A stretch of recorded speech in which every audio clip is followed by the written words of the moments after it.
Welcome, everyone. Thanks for joining us. Let me go forward a little bit. All right. Well, thanks for joining us for our session today, Beyond the EHR, Delivering Timely, Accessible Care with One Medical.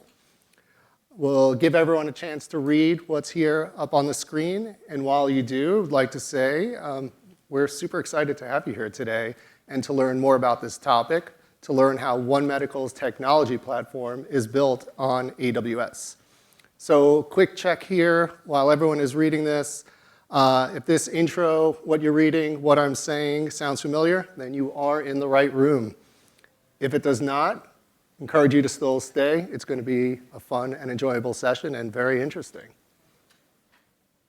Okay, so I want to give a short introduction about who we are, your presenters, who One Medical is, and then we'll dive into the details on what we're here to talk about today. So that's me up there. I'm Jeff Eckhouse. I am a Principal Business Development Manager at AWS. I've been at AWS for getting close to 2 years now, and I work on what's called the AWS Plus team. The Plus team is a pretty unique group within AWS as we manage Amazon as a customer of AWS. And my specific team works with Amazon on our Amazon acquisitions. So that is where I met my other presenters today, Patrick and Stuart, when Amazon acquired One Medical earlier this year. So I'll let them introduce themselves. Patrick? Hi, everyone. I'm Patrick. I'm a principal engineer here at One Medical. I lead architecture for data systems, including our back-end services, as well as our offline analytics and data interoperability systems. And Stuart? And hey, everyone. I'm Stuart Parmenter. I'm the Chief Technology Officer at One Medical. I've been at One Medical now about 8 years, based in San Francisco.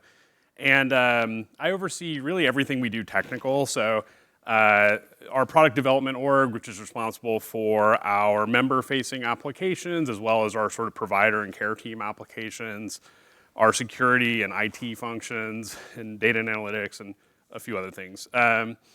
But today, really kind of want to talk a little bit about One Medical and why are we here. So One Medical's been around for almost 16 years now, and it originally started in San Francisco, and it now serves 800,000 plus people in over 19 markets. And in February, as Jeff said, we joined the Amazon family. We're unique in that we operate as a membership-based model, which is also now an Amazon Prime benefit. And we hire our providers on a salary-based model, unlike much of healthcare. We also believe that being able to move technology, people, and processes together in unison can deliver the best care for our members. And so today we're going to mostly talk about the technology part, but that includes why did we decide to build our own technology platform and our own electronic medical record system? What does the building blocks of these systems look like? How has AWS simplified building this platform for us? And we'll talk through some examples of what we've built and why those matter. And by the end of this presentation, we want you to take away a few key things. That developing secure and scalable systems in healthcare is hard, which you probably all knew, but AWS does make it easier, and that adopting modern healthcare standards can enable building more patient-centered experiences and make it easier.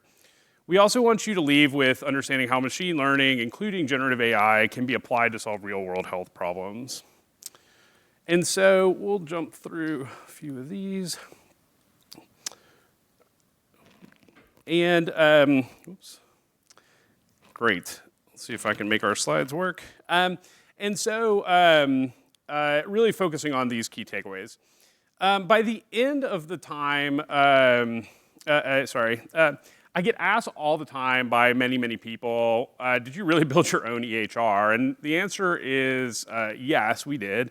Then the second question is that crazy? And I think the answer to that depends a little bit on your point of view. I think both yes and I'm really glad we did it. And to help set some context on why, I'm going to hand it back to Jeff for a minute to talk a little bit about the state of healthcare.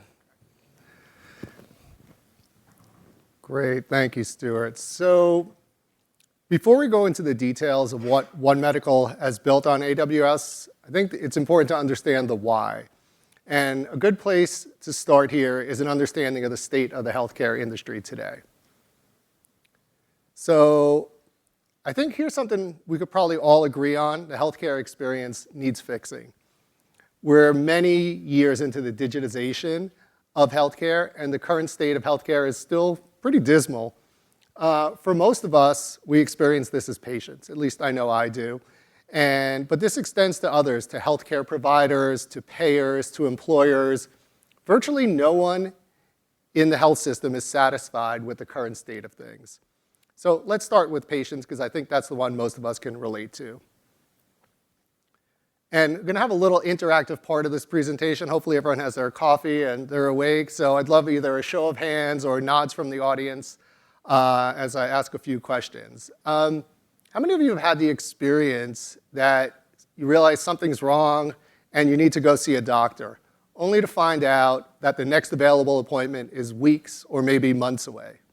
I know that's me, for sure. Definitely not a good experience. Okay, so you finally get that appointment. You're excited. You arrive at the office, probably a few minutes early. You arrive at your scheduled time. I know I always arrive a little bit early. And then you know what happens next? Yep, more waiting. So another question for everyone here. How many of you waited 10 minutes past your appointment time? I know I have. Not that big a deal. People are running late. These things happen. So 10 minutes, not too bad. How about 30 minutes? Yep, wow, a lot of hands. All right, here's a tough one. How about 60 minutes? Yeah, I know I have too. My hand is raised. I've waited over 60 minutes, and it is terrible. You're very unhappy, and it just sours you on that whole experience of the doctor and hopefully getting yourself seen. So then you finally make it into that little room. Your appointment has started, and now you probably begin filling out that same information over that you've told many times. You're retelling the same story you have told every provider you have along this journey. Now, I know I have, but how many of you are thinking, shouldn't my current doctors be talking to each other? My previous doctor recorded all of this information. Why am I starting over each and every time? So now we're going to talk about how One Medical and how they're solving these problems. So I'm going to have to hand it back to Stuart here. All right, thanks, Jeff. And so, let's take a step back and think about how One Medical ultimately works differently. One Medical's mission is to transform healthcare for all through a human-centered, technology-powered model while delighting millions of our members with better health and care, all while reducing total costs. And as I said a minute ago, by really leveraging technology, people, and process, and building those in unison with one another, we aim to reduce the friction and the burdens of healthcare for everyone. Our members, our care teams, our providers, the people that we send information to, our referrals, et cetera, so everyone in healthcare. And so let's talk through a few things One Medical does to really try to delight our members. So first thing, you can book same or next day appointments, pretty novel, but I think having actual access to care means that people actually do it, right? If it takes you a month to book an appointment, you're like, oh, I really don't want to go see my doctor. So same day next appointments. Second thing is these appointments actually start on time. And so despite we having these really beautiful offices, and I don't know if any of you have been to one of our offices, but they're really nice, you spend very little time in the front of our nice offices because your provider actually comes and gets you. And so unlike most of healthcare where a medical assistant might come and get you and bring you back, and then after an hour, to Jeff's point, and they take your blood pressure, and then they make you wait again, we actually don't have that. So our providers are actually the ones that come out and get you, and they take you back, and they spend the entire time with you. And what I think is really important there is actually spending the entire time with a patient helps to cement and build a stronger relationship. And if you think about healthcare longitudinally, having that strong relationship is super important. A lot of other things we have, you can message your provider anytime, you can renew all of your prescriptions, you can do in-office care, you can do video-based care, and we've got all of your health records in a really nice app, all sort of centralized in one place. And we believe that we do deliver a better experience. And it's not just having a nice looking app, and it's not just having nice offices. And ultimately, we think that our model results in lower costs, fewer visits, higher quality, and we think that, and we see high customer satisfaction.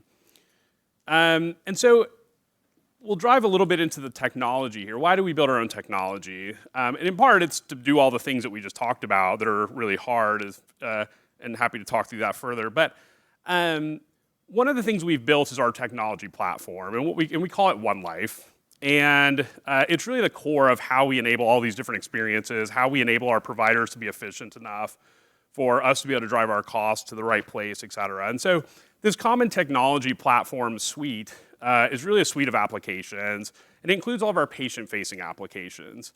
These are things like scheduling, messaging, personal health records, video visits, proactive care pieces, things on our provider application side, like the chart, the thing that that your provider is sitting in front of while they're in the room with you, things around billing and prescribing and sending referrals, and other things like broad CRM capabilities and how we manage all of our offices and everything else. So a lot there. And so you might say, that sounds like a lot. It is. And there's 100 other things I didn't mention there. But in order to really build a seamless experience for our patients while optimizing all these healthcare workflows, it requires us to really focus on building truly differentiated experiences, and they all have to work well together. And I think that's the key piece that's really hard in healthcare. And so, let's take a step back to sort of the olden days. In healthcare, as we all know, really difficult for so many reasons, but one of, I think, the key reasons healthcare is difficult today is because healthcare and all of its administration pieces started as paper in the good old days. And when most people think of electronic medical records, they think of the thing that we think of as the chart. It's the thing that your provider is sitting in front of. They refer to it as an EMR or an EHR, electronic medical record or electronic health record. And really these started as sort of a digitized version of paper. It really wasn't making anything better. It was like, put a big text box here and type all the things you used to just write over here. And that included all your notes, your diagnoses, your lab results. And over time, you started to see more, a handful of sort of large now commercial offerings that sort of built upon this. But many of them ultimately optimized for billing and coding over patient care. And at least for me, that doesn't seem quite right. And so, we've seen this sort of evolution from paper to digital, but how much is it really helping? And there was so much more, though, than just the chart. I think this is an important piece of healthcare is there were prescription pads and there were billing notices. You get your lab results on paper. My favorite topic, faxes. There were a lot of faxes. There's still a lot of faxes. I don't know how or why, well, I do, but it's painful. Too many faxes. And as Jeff talked about, that same intake form you still fill out every single time you go. That one I don't understand. And at the end, your doctor writes you a note on all the meds you're supposed to take, and you can't even read it. So lots of things were still on paper. And so as we think about sort of the ecosystem that's needed to actually deliver care, it's not just one or two or three of those pieces. It's actually this huge swath of things that you can see up here, from the EHR to scheduling to how we do billing to even our internal analytics to understand how we can optimize all of our workflows and everything else. So what we found is that in healthcare, it's not really as simple as just gluing together a bunch of SaaS tools. A lot of healthcare, I think, operates on a sort of integration model where it's like, we're going to take all these things, we're going to try to integrate them together. And I think it doesn't work for a few reasons. And I'll try to sort of touch on that over the next few slides. So one is that, in healthcare, you need everything to be secure. 2, you need it all to be scalable. 3, you need it to be interoperable. And 4, you want it to all be human-centered. And so on both sort of sides of the coin, as we think about it, your members expect this, your patients expect this, right? But also, across the entire country now, we're seeing this huge burnout of providers. And there's projections showing this like ultimate, like massive shortfall of providers to actually take care of people in the US. And like that makes me pretty nervous. And so how can we think about actually building the right tools for them to make them able to actually spend time with patients, which is what they want to do, not sit in front of a computer and type things and read things and try to understand and deal with all the friction all day long. So you've probably all heard of HIPAA. We know that security is critical in healthcare. Care, I think, is inherently about trust. And so if security is not forefront of healthcare, I think the trust gets broken and that doesn't work. And this is a law that came into place in 1986. This is a long time ago. And it requires a lot of security best practices to safeguard patient records. But the internet's evolved a little bit in the last 25 years. And so I think that, to really truly secure healthcare applications, it can't be different than the way that modern applications are secured. And so I think you've got to really think about things like zero trust. You've got to think about, how you're actually managing your, distributed denial of service protection, how you're doing your monitoring and alerting, how you're doing all your software updates. Like we actually push updates to our EHR, to all of our providers, like multiple times a day, which is unheard of in healthcare. Most are updating every 6 months, best, maybe 2-3 years. And so you got to operate on these practices to keep up. The second thing is these applications have to be scalable and they have to be able to meet consumer level SLAs. Imagine needing care in the middle of the night or being in the middle of your visit and your doctor screen just pops up, sorry, we're down for maintenance. Like what? Like that would be completely unacceptable, right? Like you've got to have these things up 24/7, 365 days a year. The third thing really around interoperability is while there's a bunch of healthcare standards out there, many are not very good. The second thing is a lot of the tools that exist out there don't use those standards. And so that means like if you want to connect all these things together, ultimately you've got to do all this integration work that you're building and maintaining and having to keep along. So you're just sort of weighing yourself down with all of this extra stuff in the middle. And then the reality of integration is like, because half the time these things don't even integrate, people are literally copying and pasting. Like there's entire like armies of people out there copying and pasting things between fields and different tools to move data. And like that's the state of the art. Like what year are we in? And so, and the last piece here really is like the tooling's got to be usable. We see huge frustration across the industry with the tooling that care teams and providers all use. You have to jump through 75 hoops to do anything. You've got to you need to be doing something over here, but the information's way over here. And so healthcare systems have tried to generally solve this by adding more tools. And so now you got to jump out of the tool you're in into a different tool to find the thing you're looking for. And so ultimately you build this disjointed software experience that doesn't work for anyone. And then ultimately, all these different solutions you've put in place actually overlap in functionality, and it's not clear who should use what. And so a lot of challenges here. So then, thinking about these, trying to connect all of these tools off the shelf, you kind of have to go through security review. You got to look at scalability. You got to look at how does this thing actually interop? Does it actually solve our sort of human-centered problems? And you got to do this for every single tool and piece of software you're looking at as you evaluate. And so, what we have found is that in healthcare, maybe this is obvious, security and scalability are kind of not optional, from my opinion. Others might disagree, but I think they're not optional. I think they're just required things you must do. I think the second thing is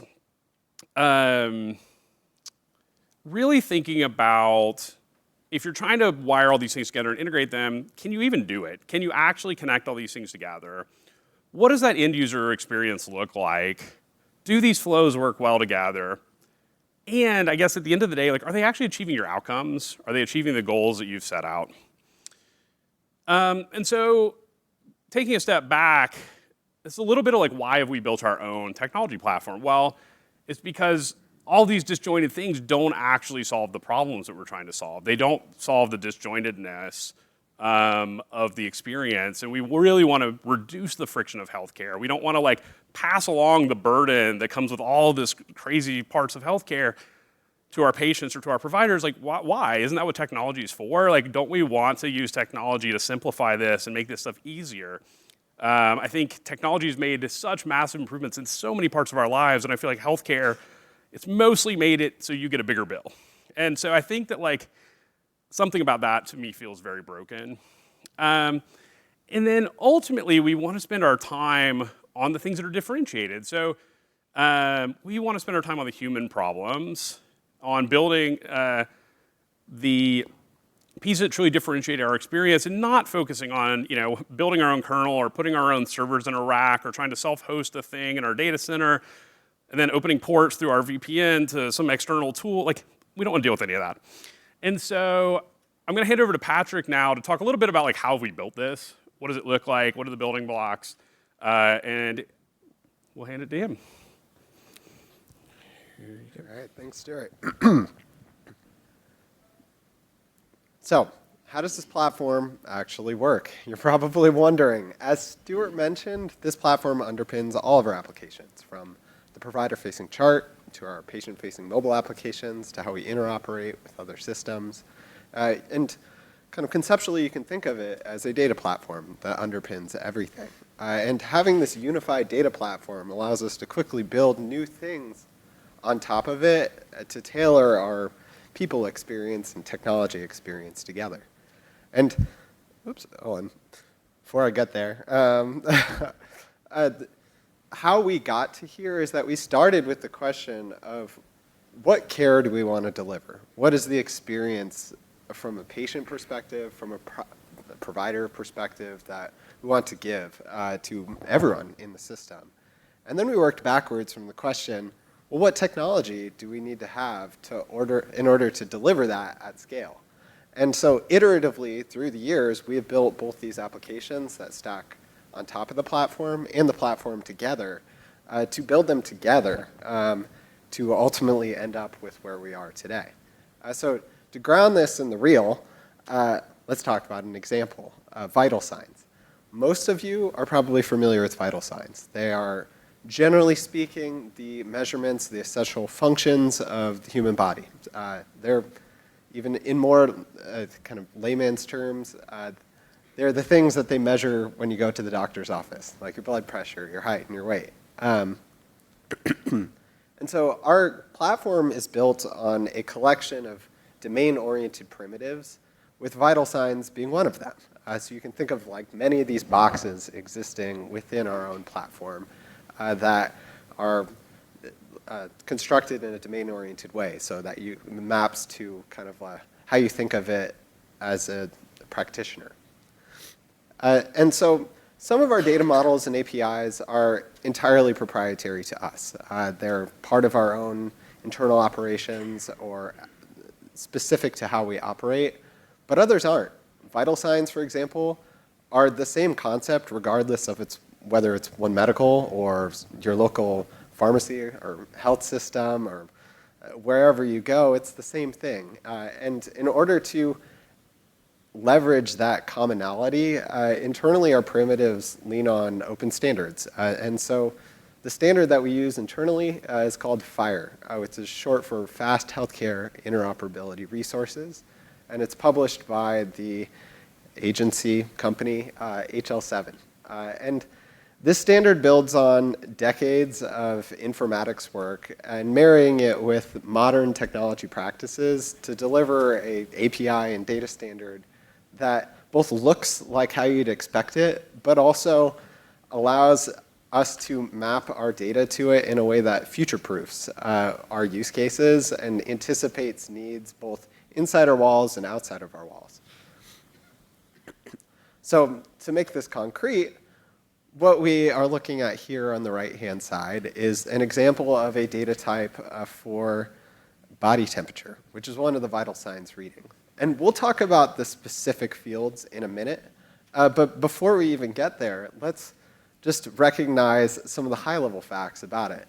It's JSON, which is great.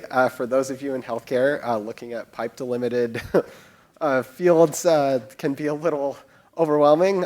So for those of you who are not from healthcare, the fact that this looks kind of normal is really great. So it can be represented as JSON, as XML, as gRPC, as Turtle. And it has a lot of the very standard best practices, ways to represent resources in an API that you'd expect, like an ID field, ways to handle metadata, ways to handle versioning and updates, and all of the kind of metadata fields associated with a resource type. It's built into the standard.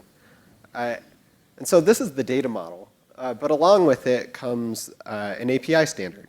So it specifies standard REST and GraphQL APIs to be able to walk through the full life cycle of a resource. So everything from the creation to the deletion to the version history, it's all covered by the standard. And to dig into kind of why this data model is particularly useful, it's helpful to walk through some of the specific fields of this admittedly abbreviated example.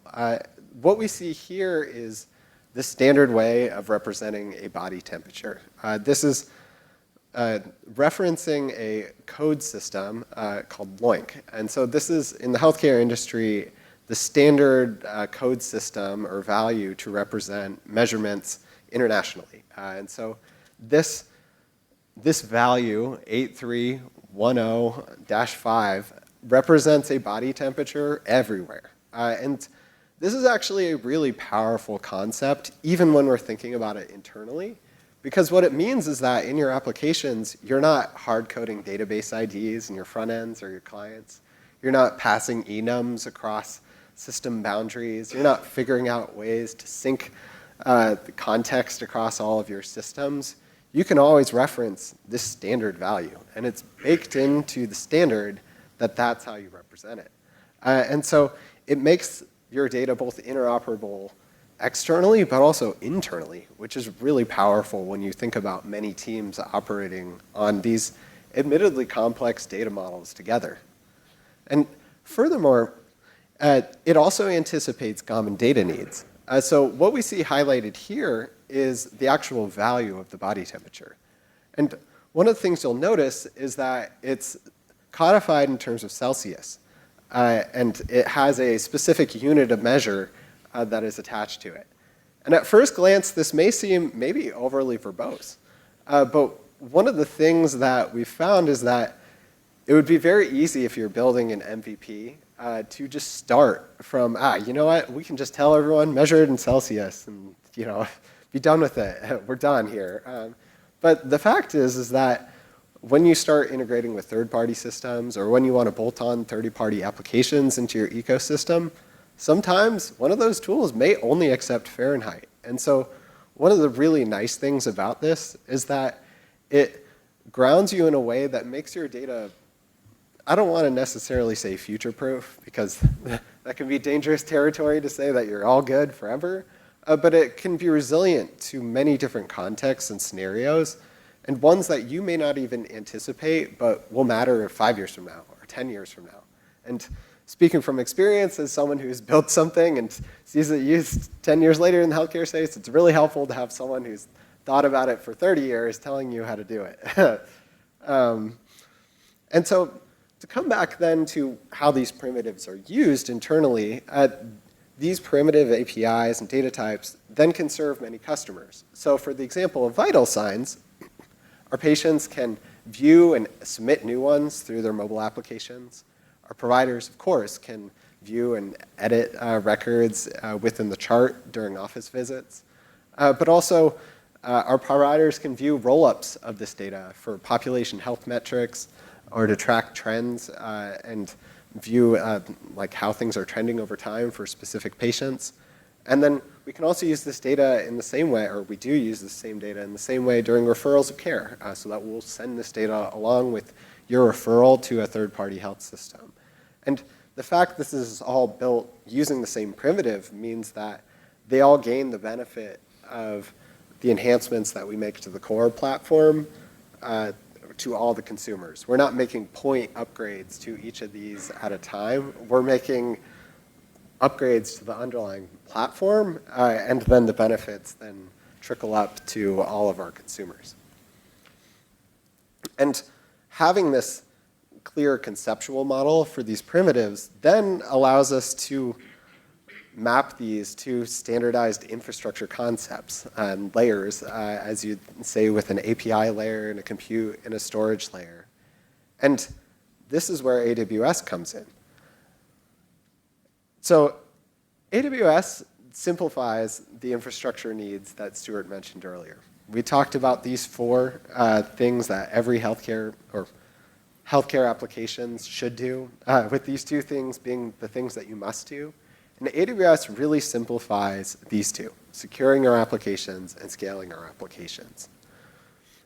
So our primitives map to a standard service template that is configurable, composable, and fully automated internally. And so what we see here is an example of a very simple service.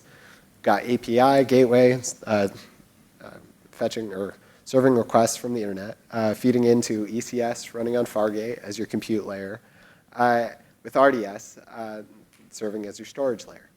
And we do use this internally.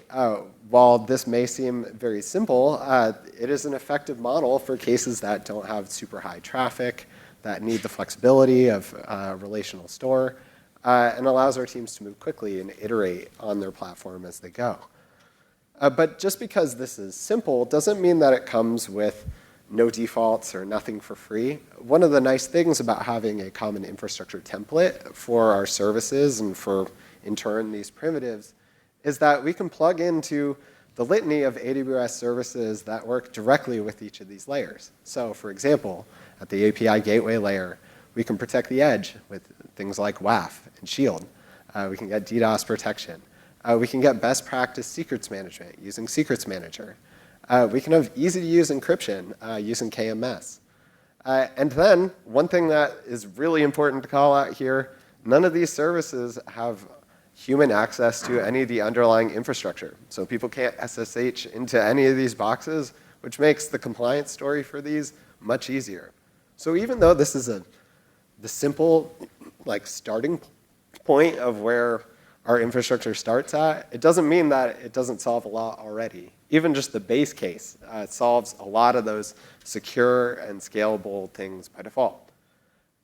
But because this service template is composable, we can compose it by use cases. So let's take, for example, the example of documents. Documents are very bursty in the US healthcare system. It is a primary way that systems communicate with each other during the workday. And so in practice, what this means is that we receive a lot during the day and not a lot at night. And so this is a great use case to swap in Lambda for your compute layer, or for our compute layer, and Dynamo for our storage layer. This allows us to scale very elastically and seamlessly during the daytime, while in the nighttime, it allows us to cost effectively scale down to near zero for this infrastructure. And the fact that this is composable and pluggable means that we get all those same security benefits that we referenced earlier, while being able to meet this differentiated need of this particular primitive and this particular domain. And furthermore, this allows us then to layer on infrastructure as we scale. So let's come back to our ECS example.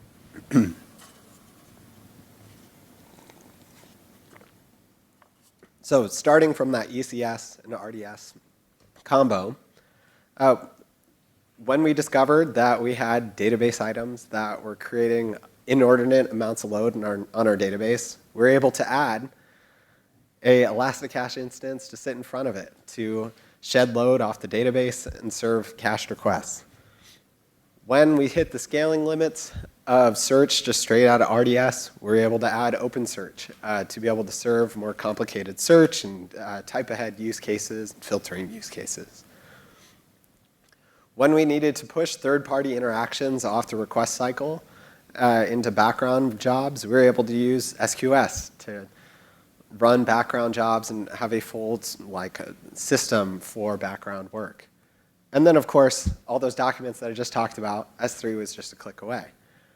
And these were things that we were able to layer on as the use case presented.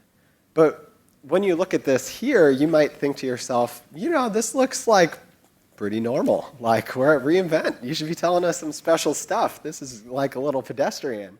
And the honest answer is that, yes, this part is actually pretty straightforward. But the thing that's a little hidden here is that all these are HIPAA-eligible services. And in the healthcare context, this means a lot. This was not true not that long ago. The fact that each of these is just a click away is a huge unlock for our teams. In fact, really specifically, things that our engineers have done but don't have to do anymore, thanks to AWS Managed Services, are things like deploy our own hardware security modules, deploy one-off distributed systems to run one tool for one application, support custom AMI build pipelines, do risky in-flight upgrades like live as the systems go for technologies that we haven't written and barely understand. The list goes on and on and on and on to the point where I could probably talk for like 10 more slides about things that I'm so glad that someone at reInvent years ago announced that we don't have to do anymore. But I digress, and I will not bore you all with that. But the broader point is that this is a boon for our productivity for our engineers and our builders. This allows our engineers to really focus on the things that differentiate us.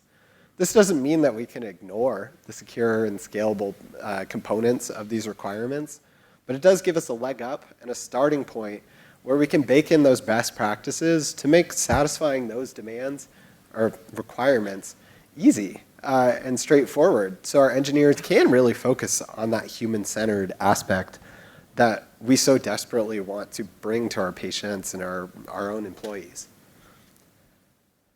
So, we've talked about our primitives. We've talked about conceptually how they work. We've talked about how these map to AWS, and then how AWS simplifies building our platform itself. Let's actually talk about what we built on top of it.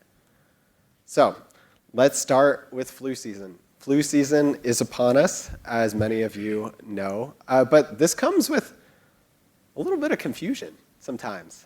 You see an ad like this, you might feel like, should I get my flu shot this year? Is it available yet? If I were to walk in, do they actually have it? If I were to walk in and they have it, how long am I going to need to wait? Can I just get it at the pharmacy? Could I get it here right now? And will they tell my provider at home? And these are well-justified questions that you may have. And so the way that we solve this internally is with a product that we called Action Items. This is a push-based message that we send to our patients during flu seasons and other public health campaigns that pushes out to patients a time, or at the time that we are ready for them to get when it's both like clinically and operationally appropriate for them to come get a flu shot. And it allows them to schedule a flu shot straight from that push, or allows them just to walk into a clinic at the same time. But underlying this is, of course, a whole suite of applications that stack under the primitives of vaccines. So to start, of course, we just talked about how this is a push-based message. And so we use SNS to push out these messages in a reliable and scalable way. But then we're able to use analytics that are built on top of our data stack, built on EMR, to actually match supply and demand. So when we send you a notification, we are very confident that we will both have the vaccine in stock, like when you walk in, and that it's the right time for you to get it, because we've back-tested the notification that we sent to you for all the historical years that we've sent it in the past. And so we're effectively matching when we send those push notifications in batches so that we can prioritize those who need it the most to get it the earliest. Finally, when you go to another health system, when you go to your local pharmacy and you tell them, my PCP is One Medical, they will send us a notification and they will say, hey, Patrick got his flu shot here. And one of the really nice things is because we are using the same primitive underlying all of this, is that we'll take that data, we'll add it to your health record, and then we'll actually use it to both close out the action item, but also for it to appear in your app, to appear in the chart, to appear in other records that we send to other third-party health systems during transfers of care too. And all that work around what Jeff mentioned around my provider should already know this, or why don't they know that I already got that, is done for you. And this only happens because there's a seamless platform underlying all these applications. These aren't disjointed experiences. They all sum up to a greater whole. So next up, let's pivot to another use case, faxes. As Stuart mentioned, yes, faxes. We're talking about faxes at reInvent. This may be the first time that faxes are talked about at reInvent, so sorry. But they're the protocol of last resort in healthcare. If there are no other options, if you're going to send a record, you send it over fax. Yes, they still exist, and they are very difficult to deal with. Because in practice, what's happening is that when you get a fax, you know who it's from, but it's an image. You don't really know what it is. It could be like 50 pages long. It could have the really important piece of information that was the whole reason why the fax was sent in the first place on page like 30. And these go right to our providers because they're very important clinical information that needs to be reviewed by a provider in some cases. And so this creates tremendous operational burden because we're just sending like these huge bundles of information.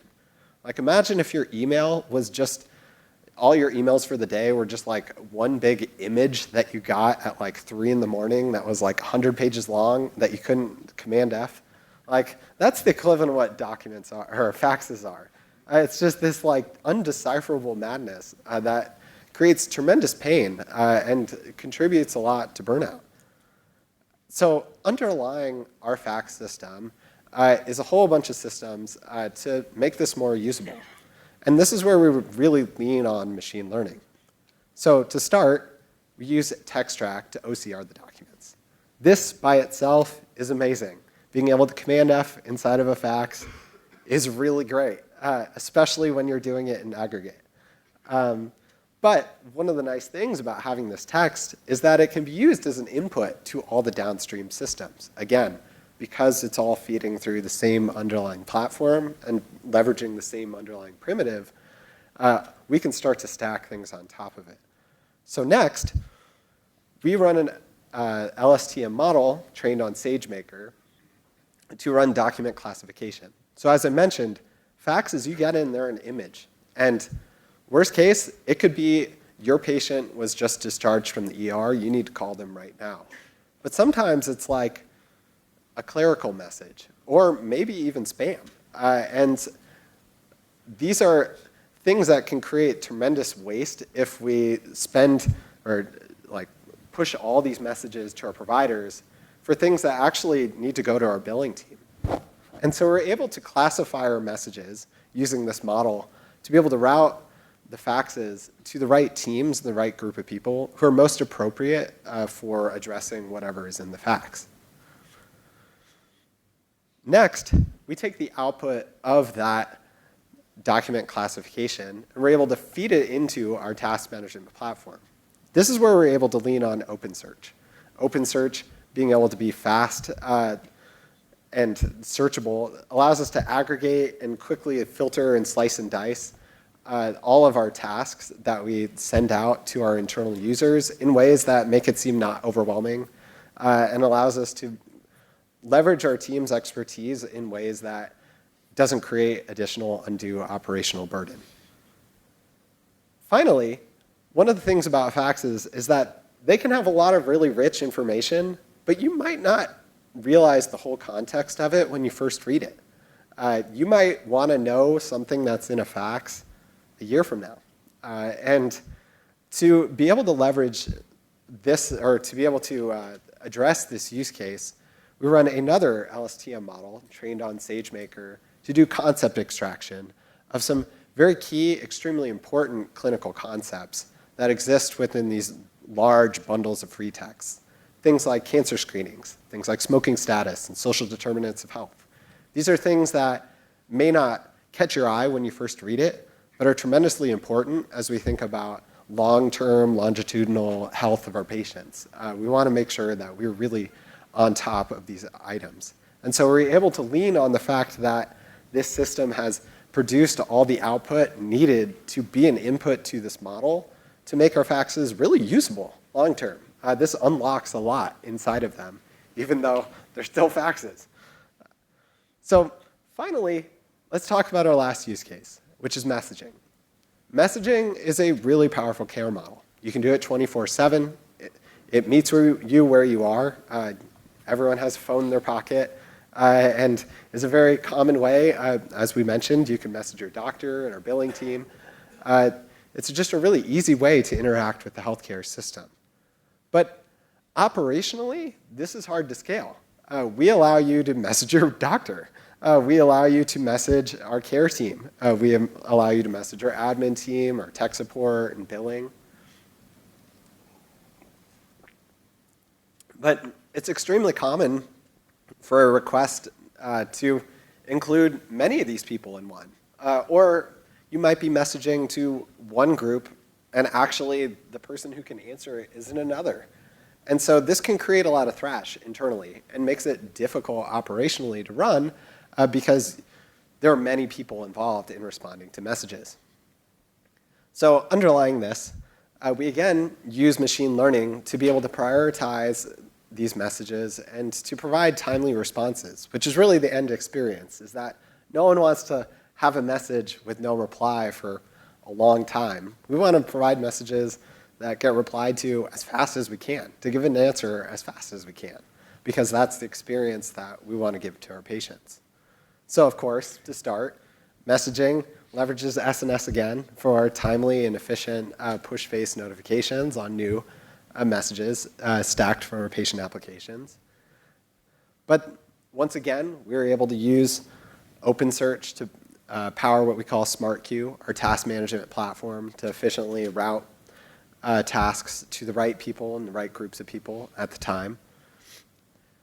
But then we were able to use a handful of models to be able to more efficiently route messages and more efficiently reply to messages. So we run another model trained on SageMaker that actually auto-replies to very common queries, things that we get inordinate amounts of messages on that have very quick and non-clinical answers that direct someone to a resource page or to documentation that we already have. And so this replies nearly instantly. And this is a huge unlock for both our patients, because you just received an instant reply to something, but also to our providers and our internal employees, because while you still can reply to the message to say, no, I want to keep talking, you can also say, oh, that answered my question, which takes the task out of the task queue, which means that someone didn't have to answer a common query that could be answered by documentation that we already have off the shelf. Finally, akin to what we do with faxes, we also have another model that is trained on SageMaker. Of course, again, an LTSM model. It's a common story, but again, once you have a platform, you can start stamping them out. But we have a model that is able to auto-route messages based on the content of them. And this addresses the case of where you might accidentally ask your provider a question about a bill that you got recently, which they will eventually route to our billing team, but would be much more efficiently routed straight to our billing team, who can answer that question much faster because there's a whole pool of people who can answer that, rather than your one provider who's seeing patients during the day. And so this allows us to reduce the hops in a task and get to an answer faster, which ultimately leads to a better experience. And so a final note on this all is that, again, this is a collection of experiences that build to what we hope is a better patient experience and more timely responses, but is, again, only possible because they're all building on the same underlying system, able to reuse that same composable infrastructure that AWS provides under the hood, and is sewn together using like a common experience. And this is really the power of the platform in practice. So to talk about where we're going with this platform, I'm going to pass it back to Stuart. Thanks, Patrick. All right, well, at some level here, having these composable, interoperable platform, this platform that Patrick's been talking about, it really ultimately enables us to build this flywheel. And I think that this is a really important piece of healthcare and of non-healthcare that I think if you can really get the data layer into a good place, your ability to build the things on top of it, to feed more data in and really improve outcomes, improve workflows, et cetera, I think is a critical unlock. Each of these things ultimately stacks on each other, and you can then start to optimize your overall patient experience, your provider experience, your workflows for your care team. In many of those cases, you're improving the patient experience, but also in many cases, you're improving your cost to serve, which in healthcare is a tremendously hard problem.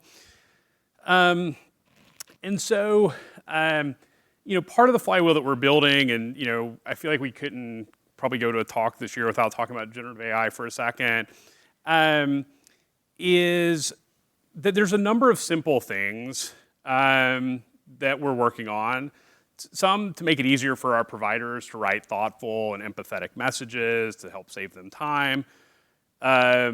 Some to help summarize and better understand the facts. The 50-page faxes are nice. It's the 400-page ones where the data's on page 342 is the maybe gets even more challenging. They start adding your health record over and over and over again. I don't know why it needs to be in there 75 times, but it does. And we're seeing some pretty great results, I feel like early from using Bedrock and from SageMaker in trying to build some generative AI models to help some of these use cases. I'd say on the other side, we believe that some of these use cases in healthcare are risky. You get into risk of machines spitting out clinical advice, things like that. And so we're generally, as an organization, optimizing for person-in-the-loop workflows to sort of keep humans in there while we work through them, while we improve them, and while we get and build confidence that we're not going to get weird hallucinations as we go. And some of the hallucinations are just funny. We've built things to help with messaging, for example, and somebody will write in saying, I just got my refill my prescription refilled and so on, and the thing will just be like, yeah, me too, and you're like, that's probably not what we really wanted to say, but it's maybe a little more harmless. But other cases are actually really subtle, and in many cases, somebody might write something in, and what an actual provider would do is they would take a step back. They wouldn't try to work from here forward. They would actually take 5 steps back to try and actually diagnose the problem. And that often gets missed here as we look at some of the examples. And so I think there's huge and tremendous opportunity in this space, but I think it's also one to be mindful and careful of. Real opportunity. And then, ultimately this platform that we've built is taking us 15 years. So we've built a lot of stuff. And as Patrick mentioned, we've thrown a lot of things away that we built a long time ago because we don't need to build them fully anymore. But what I would say is it would take a lot less time if we were to start today. I mean, some of that's because we know a bunch, but a lot of it actually has to do with the fact that, to the points earlier, a lot of this is provided for you now. And one of the things I'm really excited about, and I'll just mention here and throw a plug, is Amazon HealthLake, as of a few months ago, now supports all the FHIR REST APIs that Patrick was walking through. And so, if you're trying to build a new healthcare application from scratch, the ability to have a HIPAA-hardened, secure platform out of the box with basically every medical primitive you can imagine there, that can then be interoperable with other things, I think actually sets you off on a really fast trajectory as you think about building applications. So I'm really excited for what they're working on. They've added a bunch of new interoperability features. They've got integrated ML and capabilities, and it's pretty fast. And so I would take a look at that. And ultimately now, hopefully, as we're ending our talk here, hopefully you know that AWS services can help you develop secure and scalable systems for healthcare, and that it's easier now than ever. That FHIR And modern healthcare standards actually enable rapid development of patient-centered experiences, and that machine learning and Gen AI can actually really reduce the operational burden and weight that weighs down all of healthcare. And so just a couple sessions we thought we would throw out. We're excited for these. There's many sessions, obviously, but if you're looking for things to go to in healthcare, we think these look really interesting, and we're really excited. And so with that, I will hand it back to Jeff to wrap us up. Great, thank you, Stuart. And I think we are at time, so I just want to thank everyone here. You can reach out to us. There's our LinkedIn if you want to send us messages. We'll be outside afterwards if you're not rushing off to another session. We'd love to chat, love to answer any questions. And most importantly, please don't forget to complete the session survey in your mobile app. And thank you so much for joining. Enjoy the rest of the week, and thanks.